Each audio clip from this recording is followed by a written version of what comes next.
Hey guys, so we're back at the challenge yard. We're gonna be out here. We're gonna get out here, clean this up, scalp, get all these leaves out, and then we're gonna work on getting the soil 3 sand out here.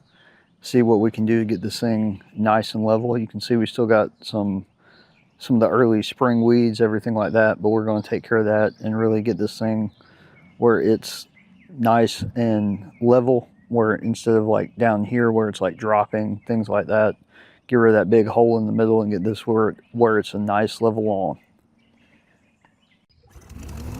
So here I'm working on getting the yard cleaned up. I didn't have my real mower with me, so I took this rotary mower and lowered it as low as it could go. You can see I'm taking off quite a bit of grass and growth, as well as cleaning up all these leaves.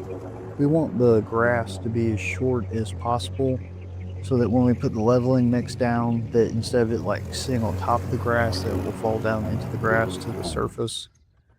And you can see I'm working on, didn't even have like full lawn bags. I just had these little bags to work with.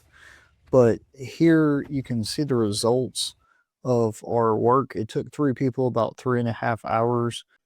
Shockingly, this took the whole cubic yard to fill in. There were a lot of deep divots and holes and just a lot of unlevelness in this yard.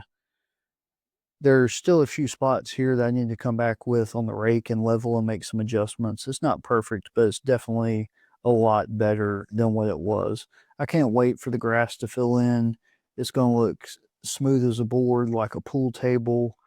It's going to look amazing once I get the real mower over here and lay down some sweet lines.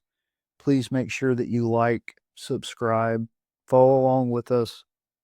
This is going to be fun with this challenge yard. Thanks. Bye.